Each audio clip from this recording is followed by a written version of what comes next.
Para hablar de úlcera péptica, primero tenemos que definirla. Esta va a ser definida como la pérdida de la integridad de la mucosa del estómago o del duodeno que produce algún defecto local o una excavación a causa de una inflamación activa. También otra definición es que es la rotura de la superficie de la mucosa. Esta va a ser mayor a 5 milímetros y que en ocasiones esta profundidad puede alcanzar la submucosa. Se produce en estómago y duodeno y su naturaleza es crónica. En cuanto a las úlceras duodenales, estas se van a sentar sobre todo en la primera porción del duodeno, que van a ser el mayor al 95% de estas. También otro 90% se puede ubicar en los primeros 3 centímetros del píloro. Casi siempre miden menos de 1 centímetro de diámetro o existen úlceras gigantes que pueden alcanzar de 3 a 6 centímetros. Estas van a estar claramente delimitadas y su profundidad en ocasiones llega a alcanzar la muscularis propia. La base de esta úlcera va a estar formada por necrosis eosinófila con fibrosis circundante. Ahora, esto es en cuanto al estudio histopatológico de este tipo de úlceras. Las úlceras gástricas van a constituir en ocasiones algún cáncer. Se van a localizar distales a la unión entre el antro y la mucosa secretora ácida. Estas úlceras gástricas van a ser benignas y van a ser raras también. En el fondo gástrico también van a tener una similitud histológica parecida a las duodenales y van a estar causadas por Helicobacter pylori. Pero también pueden estar asociadas a la gastritis antral. En cuanto a estas úlceras gástricas, van a estar relacionadas también con fármacos antiinflamatorios no esteroideos y no se van a acompañar de gastritis activa crónica, pero pueden mostrar alguna gastropatía química. Y en cuanto a histología, van a presentar una hiperplasia foveolar, edema de la lámina propia y regeneración epitelial en ausencia de esta bacteria.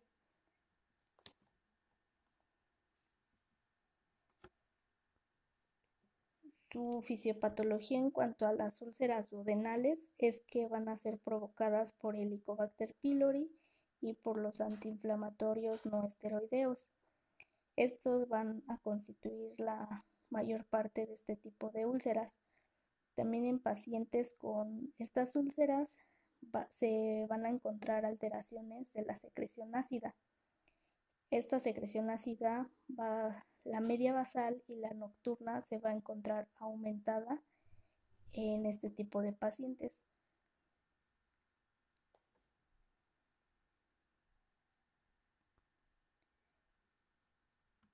También de igual forma se va a encontrar que hay un aumento en la velocidad del vaciamiento gástrico de líquidos. También en la secreción de bicarbonato, que aquí va a estar disminuido en el bulbo duodenal de los enfermos con una úlcera duodenal activa.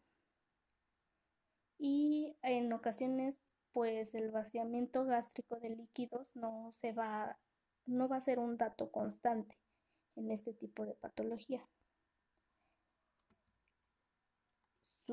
Ahora, en cuanto a las úlceras gástricas, se va a atribuir de igual forma a la bacteria o a alguna lesión de la mucosa que esté inducida por este tipo de fármacos. La secreción del ácido gástrico, tanto basal y la estimulada, va a ser normal o va a estar disminuida, pero van a aparecer este tipo de úlceras en presencia de concentraciones mínimas de ácido. y es cuando ya va a existir una alteración de estos factores de defensa de la mucosa. En cuanto a este tipo de úlceras, pueden aparecer en el área prepilórica o las del cuerpo. Van a estar relacionadas más con una úlcera duodenal o alguna cicatriz duodenal. Las úlceras gástricas se van a clasificar conforme a su ubicación. Tenemos las de tipo 1 que van a estar en el cuerpo gástrico. Estas van a acompañarse de una producción reducida de ácido gástrico. Las de tipo 2 están en el antro y la cantidad de ácido gástrico puede ser reducida o normal. Y las de tipo 3, que aparecen a 3 centímetros del píloro, suelen acompañarse más de una úlcera duodenal y una producción normal o excesiva de ácido gástrico. Las de tipo 4 van a estar localizadas en el cardias y se acompañan de una hipoproducción del ácido gástrico. Existen algunas teorías en cuanto a este tipo de patología, que puede ser por la alteración en la presión del esfínter pilórico, ya sea en reposo o estimulado. También por aumento del reflujo gástrico duodenal o algunas sales biliares, enzimas pancreáticas que pueden lesionar la mucosa gástrica. También se ha descrito un retardo en el vaciamiento gástrico de contenidos sólidos. En cuanto a Helicobacter pylori y otros trastornos, se va a asociar esta bacteria con una gastritis activa crónica. En cuanto al 10 al 15% de los individuos infectados van a manifestar una úlcera péptica evidente y mayor al 90% de todas las úlceras duodenales se van a encontrar asociadas a esta bacteria, que presentan úlcera gástrica en un 30 a 60% y de un 50 a 70% en pacientes con úlcera duodenal. Bueno, el resultado final de la infección por Helicobacter pylori va a estar relacionada con ciertos factores, tanto del olor y de la bacteria.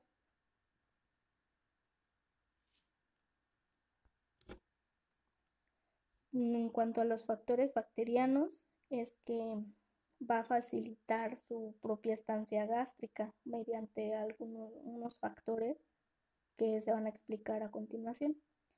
Inclusive va a evitar las defensas del hospedador. Ahora, tenemos que en regiones específicas del genoma bacteriano, que se le va a llamar la isla de patogenicidad, va a estar asociado a un gen que va a ser el gen CAG-PAI, que este va a codificar factores de virulencia, tanto CAG-A y PIC-B. Y el BAC-A, que va a principalmente constituir a la patogenia, pero a diferencia del otro, no se va a codificar en la isla patógena. Ambos van a dañar la mucosa y van a tener como destino las células inmunitarias del hospedador. El destino de BAC-A van a ser las células TSD4 y van a inhibir su proliferación. También van a alterar la función normal de linfocitos B y T y TSD8, macrófagos y células cebadas. Ahora, en cuanto a CAG-PAI, estas van a estar mayormente asociadas al riesgo de padecer úlceras pépticas, lesiones gástricas premalignas y cáncer gástrico. Las diversas cepas de Helicobacter pylori van a producir diferentes factores de virulencia, y estos factores de virulencia van a estar combinados con otros componentes bacterianos. Ahora, en cuanto a la ureasa,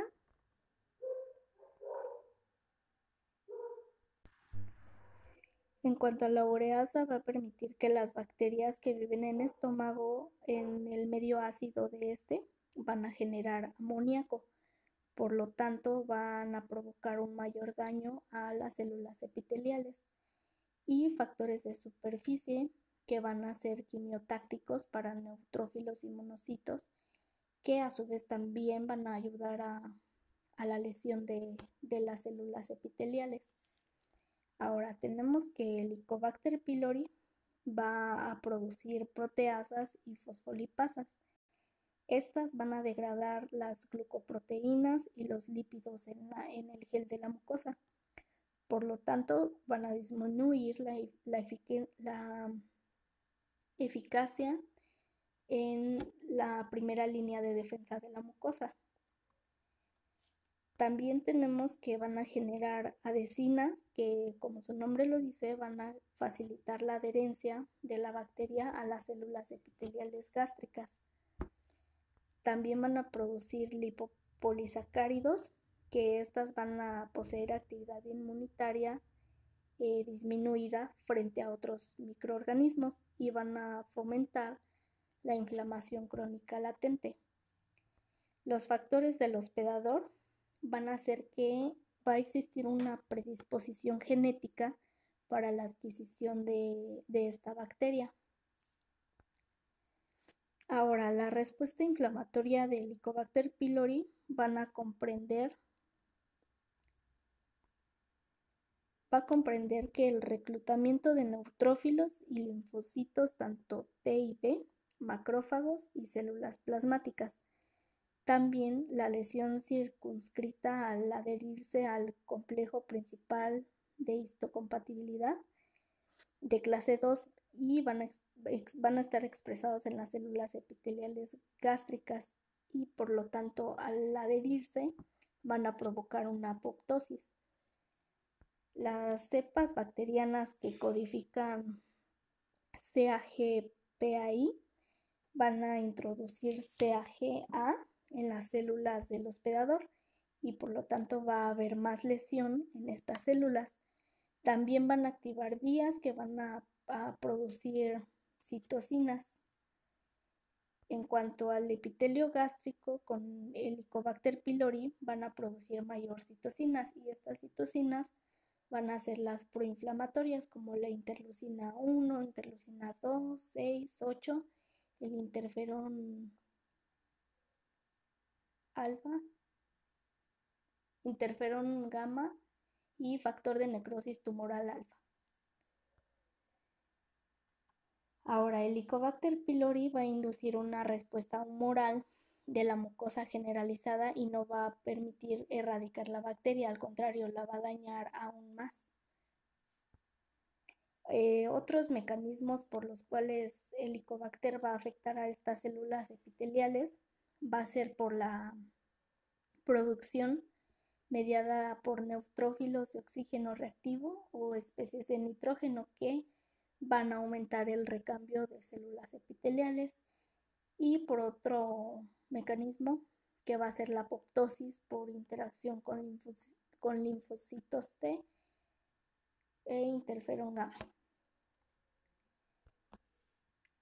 Bueno, se dice que el Helicobacter pylori en las úlceras duodenales es más virulento y el gen A promotor de células duodenales se va a relacionar más. En cuanto a la metaplasia gástrica en duodeno de pacientes con úlceras duodenales, va a ser consecutiva a una mayor exposición de ácido y va a permitir que el Helicobacter pylori se le una y genere una lesión circunscrita ulterior a la respuesta del hospedador. La infección del antro por Helicobacter pylori va a aumentar la producción de ácido. En cuanto a esta liberación, también se va a elevar la liberación de gastrina, tanto basal como estimulada, y van a disminuir las células D secretoras de somatostatina. También va a inducir la secreción de ácido por medio de acciones tanto indirectas como directas de Helicobacter pylori y también las citocinas proinflamatorias. Y con esto pues va a incrementar el ácido duodenal y va a dañar aún más la mucosa.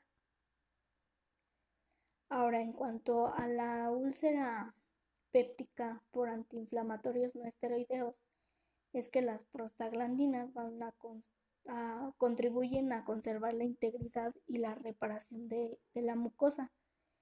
Cuando se inhibe la síntesis de esta, se van a alterar defensas y la reconstrucción de la mucosa y va a facilitar la lesión por medio de un mecanismo generalizado. La adherencia de neutrófilos a la microcirculación gástrica contribuye al principio de la lesión mucosa inducida por este tipo de fármacos. El ácido acetil salicílico es un ácido débil que permanece en una forma lipófila no ionizada en el ambiente gástrico. Este tipo de fármacos emigran a través de las membranas lipídicas de las células epiteliales y van a lesionar a la célula una vez que se atrapan dentro de la misma en forma ionizada. Entonces van a alterar la superficie mucosa. En cuanto al ácido acetil salicílico, va a permitir la retrodifusión de hidrógeno y pepsina, con lo cual se va a dañar aún más la célula epitelial. También tenemos otros factores patogénicos independientes que van a ser el tabaquismo, que aquí, se ha demostrado que los fumadores tienen úlceras y va a dificultar la cicatrización de estas úlceras. También va a atenuar la respuesta al tratamiento y aumenta las complicaciones, como va a ser una perforación.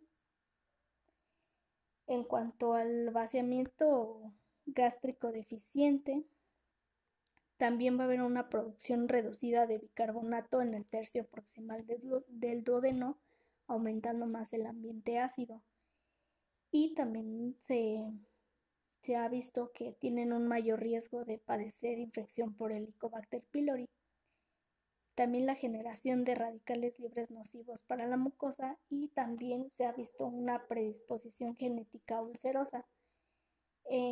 Es mayor en los parientes de primer grado que ya han tenido este tipo de patología y se muestran 3 veces más probabilidades de padecer una úlcera. Pero no hay que dejar de lado la participación del Helicobacter pylori en este tipo de pacientes. También se dice que otra posibilidad es el grupo sanguíneo, que ya que el Helicobacter pylori se adhiere de preferencia a los antígenos del grupo O. También se dice que el estrés psicológico contribuye a la úlcera péptica, pero se ha demostrado en estudios que realmente no es así.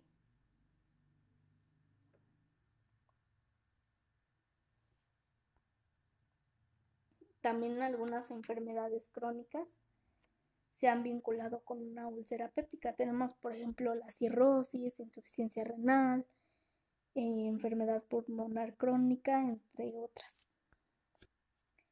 Ahora, en cuanto a sus manifestaciones clínicas, en cuanto a la apnesis, vamos a tener que el paciente va a referir un dolor abdominal, pero este dolor abdominal no va a ser propio o también se encuentra relacionado con otras patologías digestivas y por lo tanto pues va a tener un valor escaso como predictivo de la presencia de alguna úlcera tanto duodenal como gástrica. Ahora, en cuanto al 10% de los pacientes con enfermedad de la mucosa que van a ser inducidas por fármacos antiinflamatorios no esteroideos, se va a buscar consulta a causa de alguna complicación, ya sea alguna hemorragia, una perforación o alguna obstrucción, pero no va a haber síntomas previos. Un dolor en epigastrio, que se va a describir como quemante o lacerante, se puede presentar en estos dos tipos de úlcera. También presentan una sensación dolorosa o mal llamada más bien, como hambre dolorosa, que bueno, va a ser el dolor de la úlcera duodenal que aparece después de 90 a 3 horas antes de una comida y se va a aliviar con antiácidos o algunos tipos de alimentos. También otro tipo de dolor que puede referir el paciente es que se despierta por la noche, ya sea entre las 12 de la madrugada y las 3 de la mañana, y este porcentaje va a ser en el 66% de los pacientes con alguna úlcera duodenal. En cuanto al dolor de la úlcera gástrica, se va a desencadenar con la ingestión de alimentos. También se puede acompañar de otros síntomas como son náusea, pérdida de peso. Ahora, ¿por qué se produce dolor? Se dice que es por la activación inducida por ácido de los receptores químicos del duodeno o porque hay un aumento en la sensibilidad duodenal a los ácidos biliares y a la pepsina, también por alguna alteración en la motilidad. Ahora, en cuanto a la variación de la intensidad o la distribución del dolor abdominal, van a ser diferentes y puede haber en un inicio síntomas acompañantes como son náusea y vómito, pero estos van a ser indicadores de una complicación ya de la úlcera. El paciente puede presentar dispepsia constante que deja de alivianarse con algún tipo de alimento o ácidos o se puede irradiar a la espalda. También cuando presentan esta sintomatología se dice que puede haber una úlcera penetrante hacia páncreas.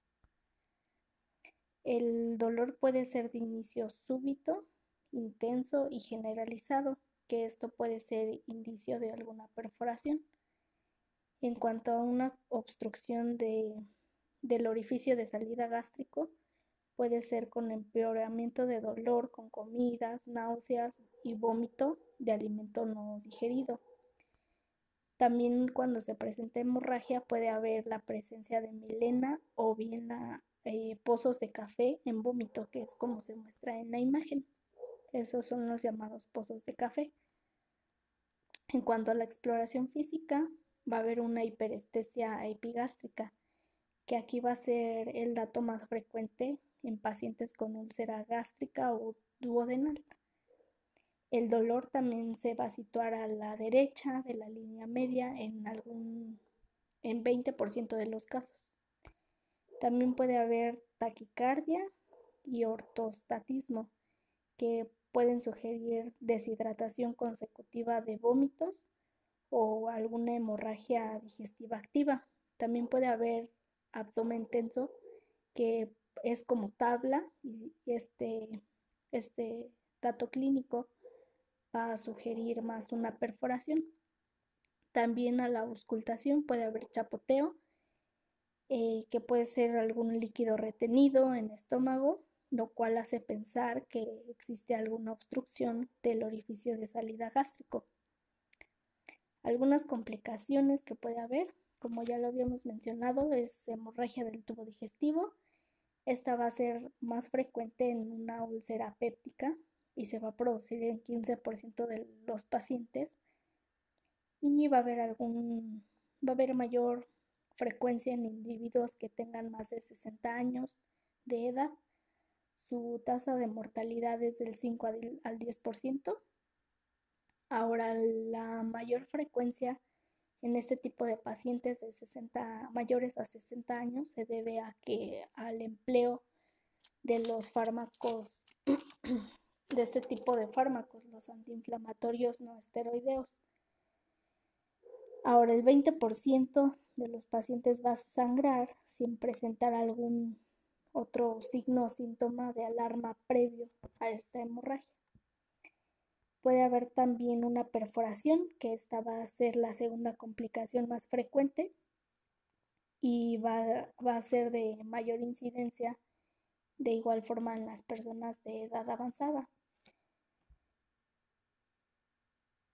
También puede ser que esta perforación del lecho ulceroso tuneliza hacia algún otro órgano adyacente, como ya lo habíamos mencionado hacia páncreas o hacia el lóbulo hepático izquierdo.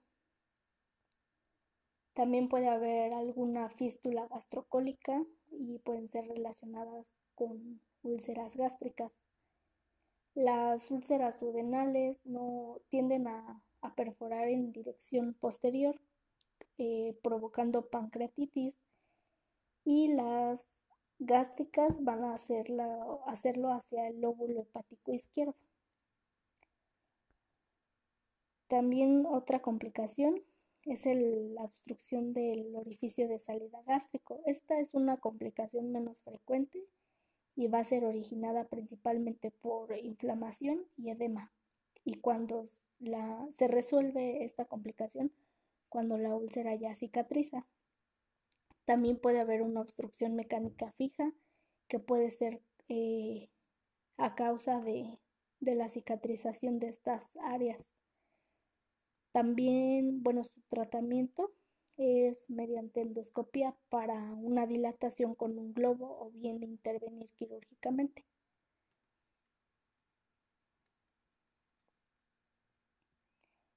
Ahora, en cuanto a la valoración diagnóstica, se pueden realizar estudios con bario del tubo digestivo proximal. Estos estudios se siguen utilizando con frecuencia como una prueba, como primer prueba diagnóstica. Ahora, también se puede, este tipo de pruebas se utilizan técnicas con doble contraste que proporcionan la detección del 90%. Y la sensibilidad disminuye cuando son úlceras pequeñas que midan menos de 0.5 centímetros, o también cuando hay cicatrices previas o en pacientes que están posoperados. Los síntomas que refiere el paciente también es un indicativo bueno para este tipo de patología. Y en cuanto a la úlcera duodenal, se va a observar un cráter bien delimitado de modo habitual en el bulbo, como se muestra en esa imagen. Y la úlcera gástrica benigna puede aparecer como un cráter bien definido, con pliegues mucosos radiantes que se originan en el borde de la úlcera. La endoscopía va a ser el medio más sensible y específico al estudiar el tubo digestivo superior. En esas dos imágenes en la primera imagen se muestra una úlcera duodenal benigna y en la segunda imagen una úlcera gástrica benigna. También las úlceras que miden mayor o son mayores de 3 centímetros se vinculan más con un tumor y casi siempre son malignas. También 8% de las úlceras gástricas de aspecto benigno en realidad son malignos cuando se ven mediante endoscopía o alguna intervención quirúrgica.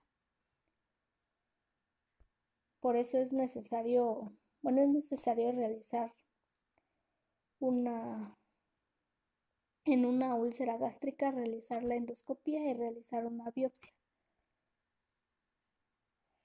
En cuanto a los métodos de detección para Helicobacter pylori, van a ser varios, por ejemplo, la ureasa rápida va a ser el método más sencillo y puede presentar resultados negativos falsos.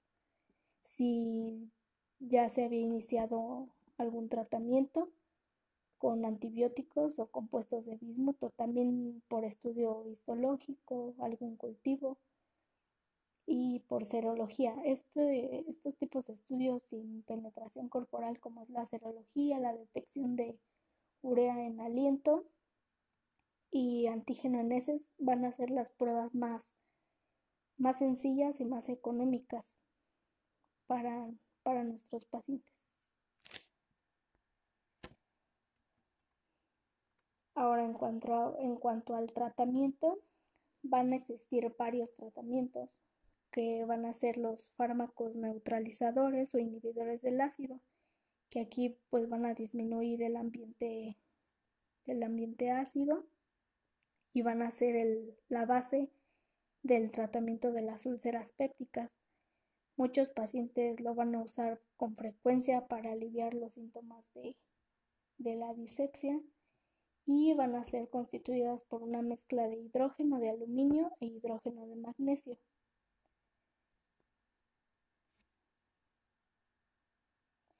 En cuanto a los preparados que contienen magnesio, no se deben de utilizar en pacientes con insuficiencia renal crónica porque esto va a aumentar el riesgo de hipermagnesemia y el aluminio puede provocar una neurotoxicosis crónica en este tipo de patologías.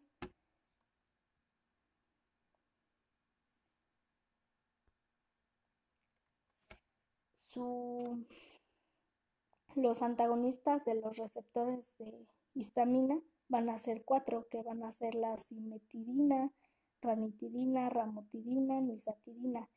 Y estos son parecidas, sus estructuras van a ser parecidas a la histamina. Van a inhibir la secreción ácida basal y estimulada y van a hacer el tratamiento de úlceras activas en combinación con antibióticos que van a erradicar a Helicobacter pylori. También se van a conseguir cicatrización de la úlcera cuando estos fármacos se utilizan en las dosis correctas y se va a recomendar el uso de estos fármacos por 8 semanas. En cuanto a sus dosis, van a ser de 300 miligramos vía oral cada 6 horas o bien cada 24 horas.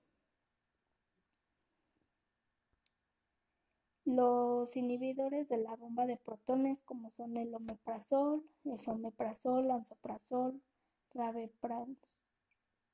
rabeprazol, pantoprazol, van a ser derivados benzimidazólicos sustituidos que se van a unir principalmente a la tepeasa potasio a la tepeasa de intercambio de hidrógeno y potasio gástrico, que no va a permitir la acidificación y van a inhibir la acidificación de manera irreversible. En cuanto al esomeprazol, es el más nuevo en este tipo de categoría, en esta categoría de fármacos. Y la mayoría de estos fármacos se van a encontrar disponibles en tabletas solubles orales que se pueden tomar con agua. El omeprazol se va a encontrar disponible en gránulos con cubierta entérica y va a ser mezclada con bicarbonato de sodio que puede ingerirse o administrarse por sonda nasogástrica.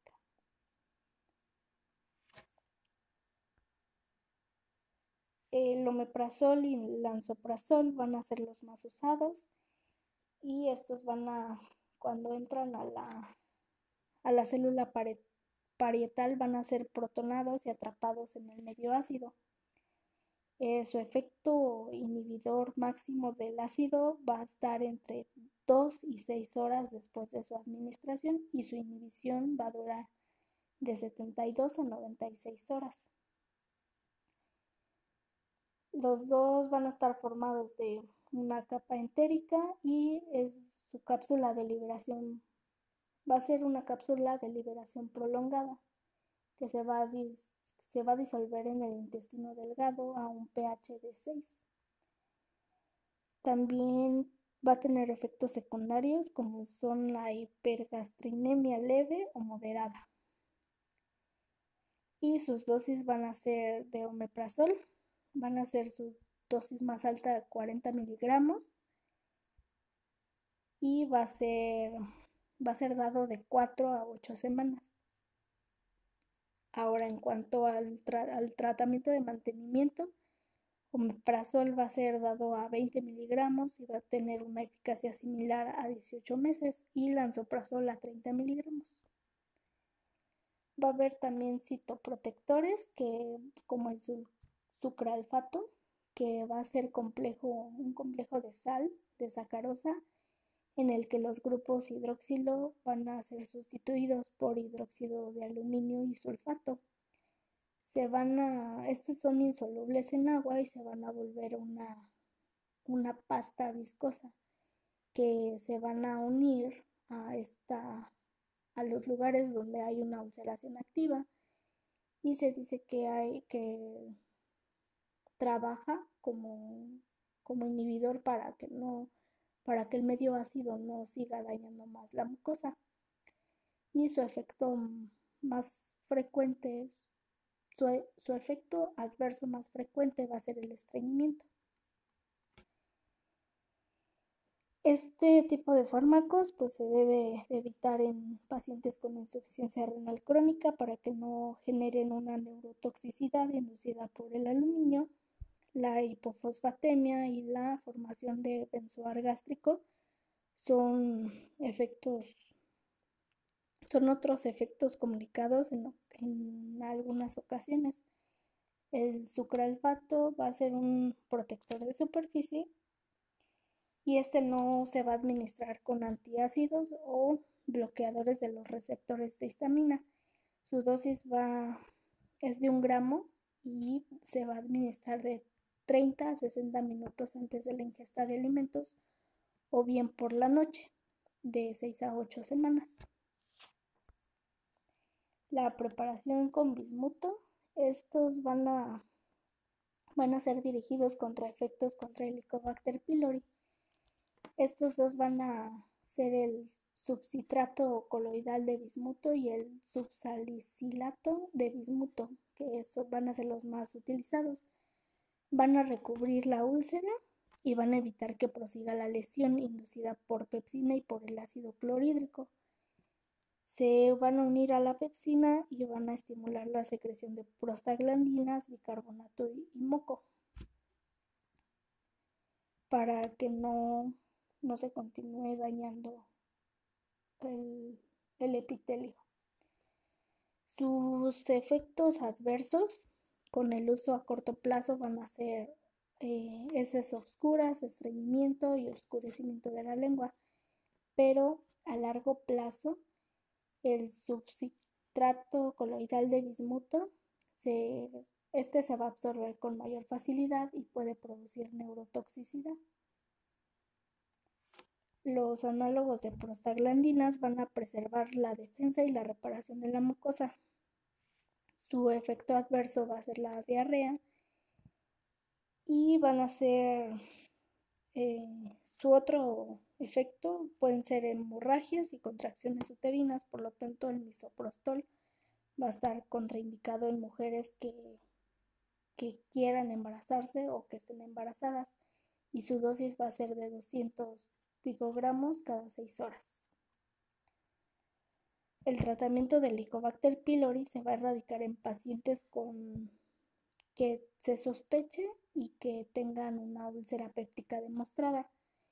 Va a haber un mayor beneficio con un tratamiento combinado por 14 días. Los fármacos más usados van a ser amoxicilina, metronidazol, tetraciclina, claritromicina y los compuestos de bismuto.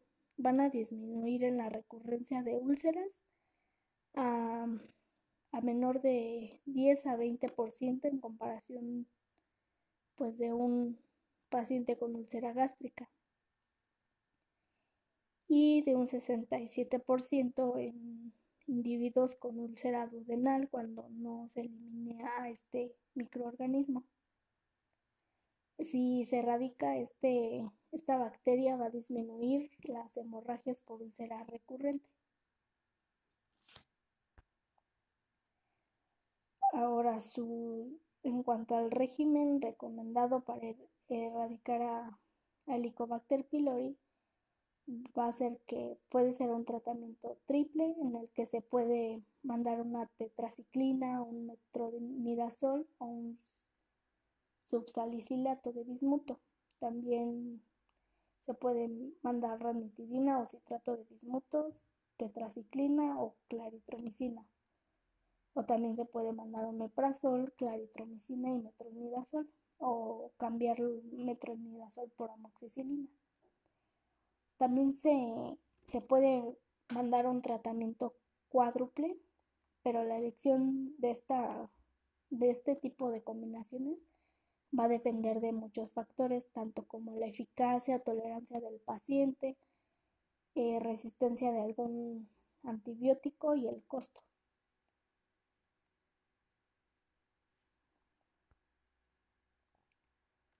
Ahora, en cuanto al tratamiento de la lesión gástrica o duodenal relacionada con antiinflamatorios no esteroideos, cuando hay una lesión en la mucosa que esté vinculada con este tipo de fármacos, se debe tratar la úlcera activa para prevenir lesiones o complicaciones futuras y se debe de interrumpir la administración del fármaco que esté lesionando,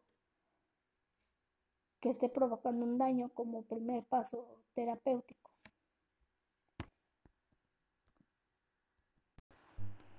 En cuanto a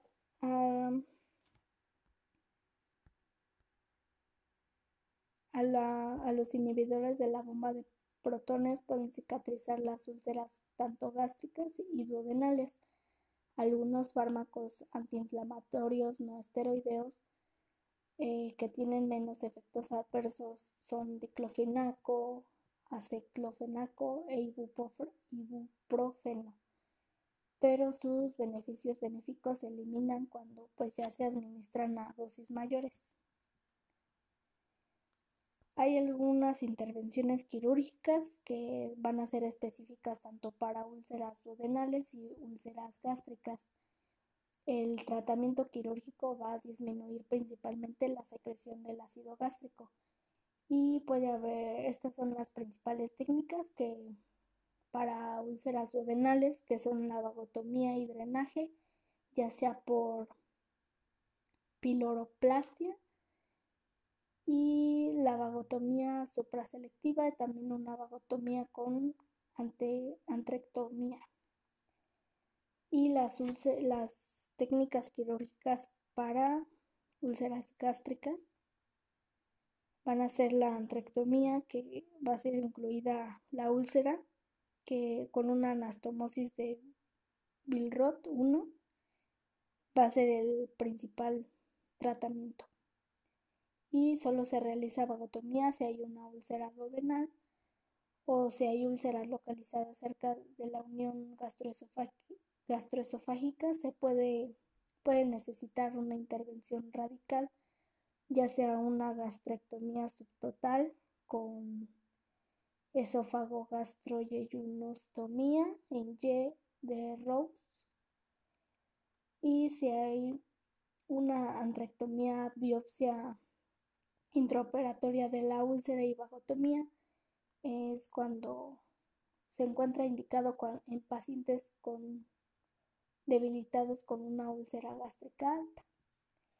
Y eso sería todo por úlcera péptica.